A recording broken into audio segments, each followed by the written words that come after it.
Hey gang, this is Smash from the Smash N Slayter project, coming to you from an undisclosed location somewhere on planet Earth. Today we're going to talk a little bit about how America and the world seems to be heading face first into a brick wall known as World War III. This is not hyperbole or conjecture, based on current trends, such as the missile strikes on Syria and the Moab that we dropped on Afghanistan. There's a strong probability that the United States will strike North Korea and start off a chain of events that could kick off a third world war. We would have to consider that a war like this will not easily be stopped by simple, half-hearted diplomacy.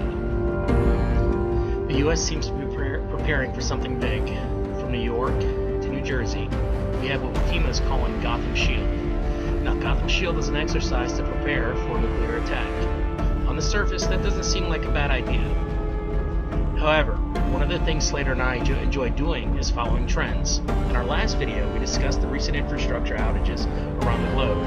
Again, in of itself and by itself, one could chalk it up as coincidence.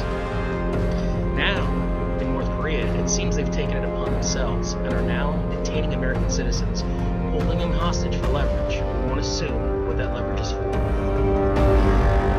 North Korean news stated, "Our revolutionary forces are combat ready to sink a U.S. nuclear-powered aircraft carrier with a single strike." Now, this came from an editorial in the Rodong Simnon, which is the official newspaper of the North Korean Workers' Communist Party. Interestingly enough, we also have the U.S. evacuating 230,000 United States citizens from South Korea, as well as another FEMA test preparing for a widespread terrorist attack in Washington, D.C. on April 26th. If you're an average smash like me, these actions and trends should be setting off a few bells and whistles. Okay, so now that a few buzzers have gone off in our head, we decided to do a little digging into North Korea. The media seems to compare them to Iraq, Syria, and Afghanistan. So the first place we went to was the numbers. Here's what we found. They have just over 10 million people in their population fit for active service.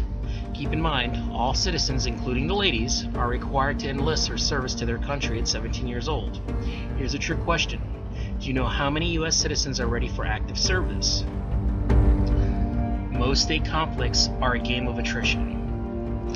They have about 5,000 tanks, about 950 aircraft. Granted, their aircraft can't hold a candle to the air power of the United States, but they do possess surface-to-air capabilities and around 75 submarines.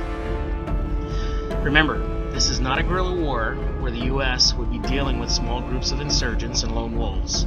This would be a military-state conflict. Another thing to keep in mind is the mere fact that North Korea has been preparing their citizens for a war with the United States for over 50 years, spanning several generations. So from birth, they are told the reason for their suffering is directly due to the United States withholding food and other necessities from reaching their country. Due to our sanctions and our desire to attack them and take over, it is the very reason the country is run the way it is today. They didn't just happen over the last few years to be conducting themselves like this. Well, if that didn't get your attention, North Korea has done more than threaten the United States. They also thought it would be a wise idea to threaten Australia, a close U.S. ally.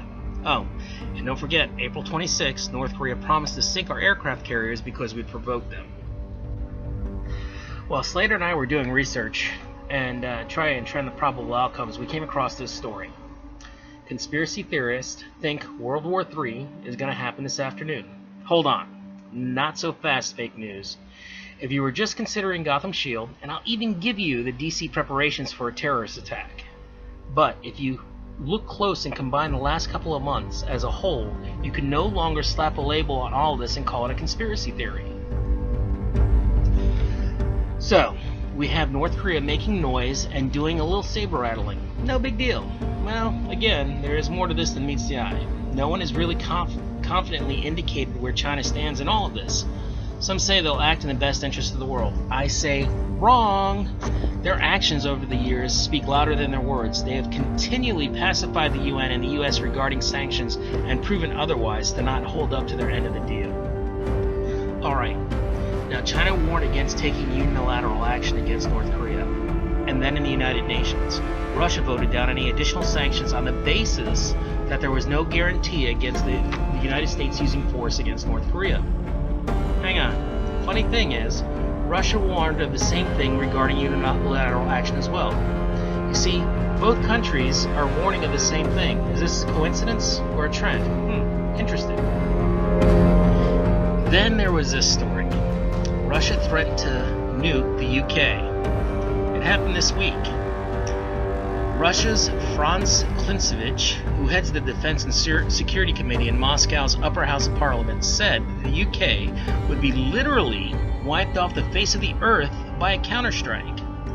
Russian senator warns the United Kingdom against a nuclear strike. In simple terms, what Russia just said to the UK is they better shut up or Russia was going to nuke them. Call me crazy, there has sure been a lot of nuke talk lately. Got another story. By itself, it could cause you to say, so what? Saudi Arabia is a super close ally to the United States. So, Russia's threatening them to back off in Yemen. Now, Vlad knows our ties with the House of Saud, so this little communication telling them to back off is not something to be taken lightly. So while Slayter and I were trending these events, we came across another event that should cause pause. Our neighbors in Canada were forced to scramble jets in April in order to intercept Russian bombers. It's the first time in 2 years that Canada has been forced to take such action. There's also Japan, yet another ally that has been on high alert lately, having to scramble their fighters as well. Now, too often we only get a part of the picture. Now, these events aren't unwarranted. There's a reason China and Russia are taking an aggressive stance.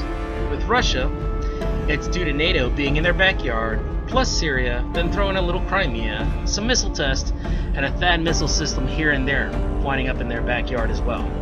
And then you can paint a clearer picture as to what's causing them to be so provocative. Slayter and I spend mucho hours reading comment sections and Twitter rants regarding North Korea, conspiracy theories, and those who engage in fear porn. What the Smash and Slayter project attempt to do is engage you and cause you to pause and think for yourselves. Often, it's all too easy to fall in line with a tribe mentality and start shouting from the rooftops, "Turn the little fat man into glass. Let's make a parking lot out of North Korea." It's pretty simplified. We have that short memory approach. But if we're to rise above this madness, we must put our long-term, past and present intellectual hats on. I'll leave you with this. In 2014, there were numerous reports of Russian submarines off of our east coast and hovering within the Gulf of Mexico.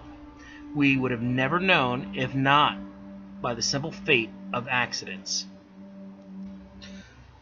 Also, in 2015, we lost track of 50, I'll say it again, 50 North Korean submarines. So, before you get all cocky, remember this. The North Koreans, the Chinese, and the Russians have been gaming this inevitable time in history longer than you've probably been alive. Give that a thought.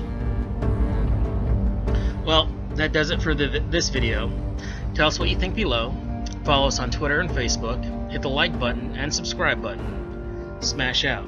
Thanks for watching.